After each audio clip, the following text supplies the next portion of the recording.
Hello नमस्कार जय श्री राम साथियों, आप सभी साथियों का स्वागत वंदन आभार।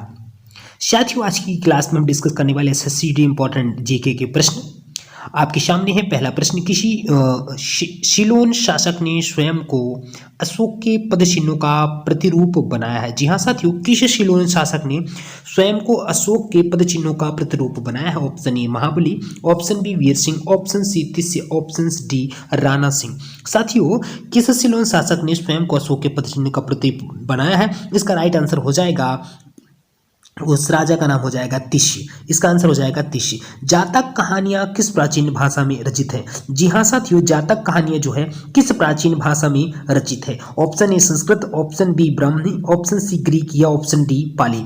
साथियों, जातक कहानियां जो है उस कौन सी भाषा में रचित है? उसका राइट आंसर हो जाएगा, जो जातक कहानियां पाली भाषा में लिखी गई है, ऑप्शन डी इसका राइट आंसर हो जाएगा। साथियों, जातक कहानी से महात्मा बुद्ध के पूर्व जन्म के विषय में जानकारी मिलती है, ये भी आपको नोट कर लेना है। साथियों, अगला प्रश्न आपके सामने, प्रश्न नंबर 3, महावीर तीर्थंकर नाम से जाने गए हैं। महावीर कौन से तीर्थंकर के नाम से जाने जाते हैं? 21 में, 22 में, 23 में या फिर 24 में? बहुत ही इंपॉर्टेंट प्रश्न। महावीर तीर्थंकर को हम लोग 23-24वें नंबर के तीर्थंकर के रूप में जानते थे। ये भी प्रश्न बहुत इंपॉर्टेंट है, आपको जानकारी रखनी है। 24वें तीर्थंकर के रूप में महावीर को हम जानते हैं। ऑप्शन डी इसका राइट आंसर हो जाएगा। सिंधु घाटी सभ्यता की लिपि है। जी हाँ साथियों, सिंधु घाटी सभ्यता की लिपि है अवाचनीय, संस्कृत, फारसी या द्रविड़। साथियों, सिंधु घाटी जो सभ्यता की लिपि है उसे हम लोग क्या कहते हैं?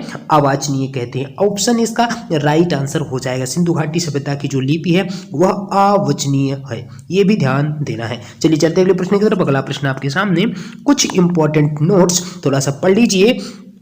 क्या है नोट्स? क्या ध्यान देना है कि आपको ये ध्यान रखना है कि सिंधु घाटी सभ्यता की लिपि का भाव चित्रात्मक थे। जी हाँ साथियों, जो सिंधु घाटी लिपि थी उसके भाव कैसे थे? चित्रात्मक थे। क्या ध्यान रखना है? सिंधु घाटी लिपि का भाव चित्रात्मक थे।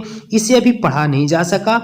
इस प्रकार सिंधु घाटी सभ्यता की लिपि अवचनीय थी। सिंधु घाटी सभ्यता की लिपि को पढ़ा नहीं जा सका, इसलिए सिंधु घाटी को आद्य ऐतिहासिक काल की श्रेणी में रखा गया है। जी हाँ साथियों, ये भी आपको ध्यान देना है। चलिए चलते अगले प्रश्न की तरफ। अगला प्रश्न आपके सामने, प्रश्न नंबर 5वां, राष्ट्रीय कृषि बीमा योजना कब लागू हुई थी? जी हाँ साथियों, राष्ट्रीय कृषि बीमा योजना कब लागू हुई थी? 1991, 1995, 1999 या 1990? राष्ट्रीय कृषि बीमा योजना को हम लोगों ने 1999 में लागू किया था। ठीक है, क्या ध्यान रखना? राष्ट्रीय कृषि बीमा योजना को हम लोगों ने 1999 में लागू किया था। अगले प्रश्न की तरफ चलते हैं। अगला प्रश्न आपके सामने, लीवर के अध्ययन को क्या कहा जाता है? जी हाँ साथियों, लीवर के अध्ययन को क्या कहा जाता है? कॉस्मोलॉजी, फाइकोलॉजी, हेपेटोलॉजी या फिर हिपोलॉजी? तो लीवर के अध्ययन को हम लोग हेपेटोलॉजी क्या बोलते हैं। लीवर के अध्ययन को क्या बोला जाता है? हेपेटोलॉजी बोला जाता है। अगले प्रश्न की तरफ चलते हैं। अगला प्रश्न आपके सामने, सौर सेल बनाने में किस तत्व का प्रयोग किया जाता है? जी हाँ साथियों, सौर सेल को बनाने में किस तत्व का प्रयोग किया जाता है? सिलिकॉन, एल्यूमिनियम, जर्मेनियम या प्लूटोनियम? साथियों, हम लोग जो सौर सेल बनाने के लिए किसका उपयोग करते हैं? Silicon, aluminium, germanium, plutonium.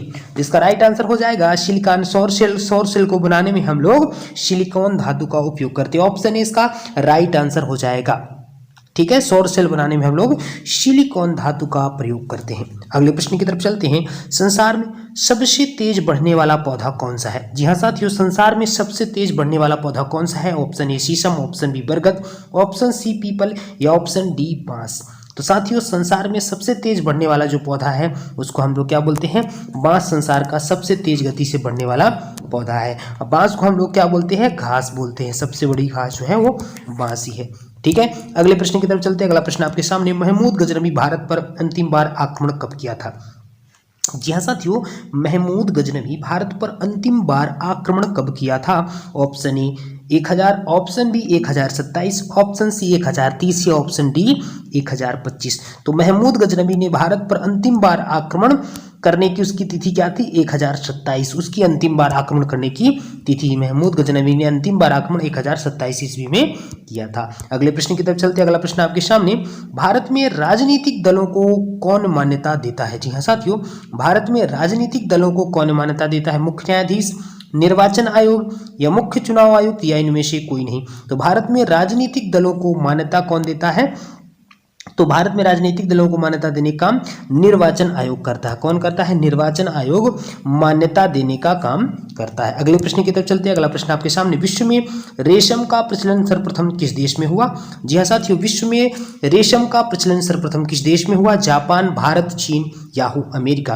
तो विश्व में रेशम का जो प्रचलन करने वाला कौन सा देश है?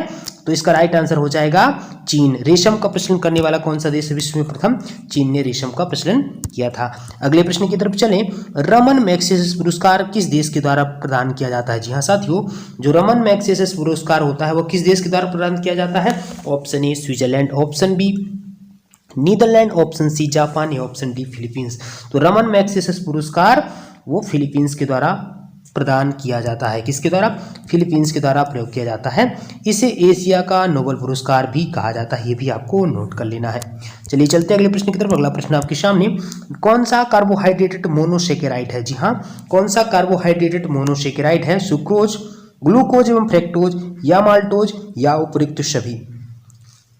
कौन सा कार्बोहाइड्रेट मोनोसेकेराइड है? तो इसका राइट आंसर हो जाएगा ग्लूकोज एवं जो फ्रैक्टोज है वह मोनोसेकेराइड होता है। ग्लूकोज एवं फ्रैक्टोज जो होता है वह मोनोसेकेराइड होता है। ठीक है, तो ये ध्यान देना। अगले प्रश्न की तरफ चलें। शरीर में सबसे अधिक पाया जाने वाला ऊतक कौन सा है?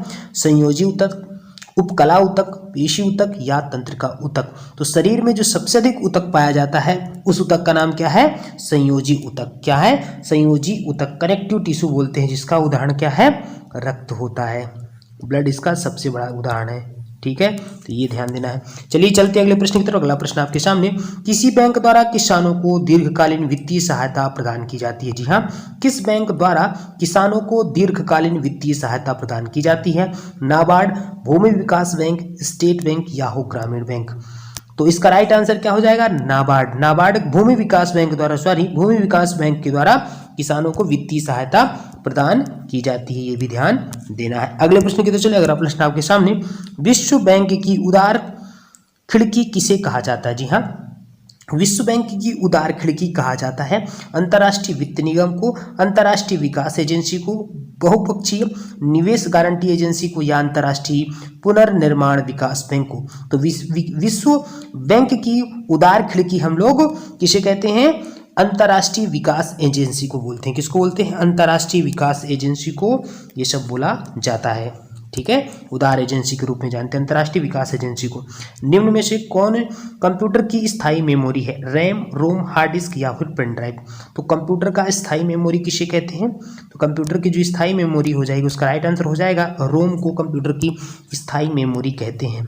रीड ओनली मेमोरी को कंप्यूटर की स्थायी मेमोरी कहते हैं। अगला प्रश्न, प्रसार भारती का गठन कब किया गया? 1956, 1980, 1990 या 1997। तो प्रसार भारती का गठन हम लोगों ने कब किया था? 1997 में प्रसार भारती का गठन हुआ था। 1997 में प्रसार भारती का गठन हुआ था। अगले प्रश्न की तरफ चले। एमरोज आइलैंड के नाम से किस द्वीप को जाना जाता है? एमरोज आइलैंड के नाम से किस द्वीप को जाना जाता है? लक्षद्वीप, अंडमान निकोबार, दमन एवं दीप, न्यूमोर द्वीप। तो एमरोज जो आइलैंड के नाम से द्वीप को जाना जाता है उसका राइट आंसर हो जाएगा अंडमान निकोबार द्वीप को एमरोज आइलैंड के नाम से जाना जाता है। अगले प्रश्न की तरफ चलें। अगला प्रश्न आपके सामने, भारतीय लिखने की कला नहीं जानते थे, यह किसकी युक्ति है? जी हाँ, भारतीय जो थे लिखने की कला नहीं जानते, यह किसकी युक्ति है? प्लिनी की, कौटिल्य की, प्लूटार्क की या फिर मेगास्थनीज की। तो भारतीय लिखने की कला नहीं जानते थे, यह युक्ति हो जाएगी मेगास्थनीज की युक्ति थी कि भारतीय लिखने की कला नहीं जानते थे। दोस्तों ये थे आज के 20 प्रश्न। यदि आप लोगों को वीडियो अच्छी लगी तो हमारे चैनल को लाइक, सब्सक्राइब और शेयर जरूर करिएगा।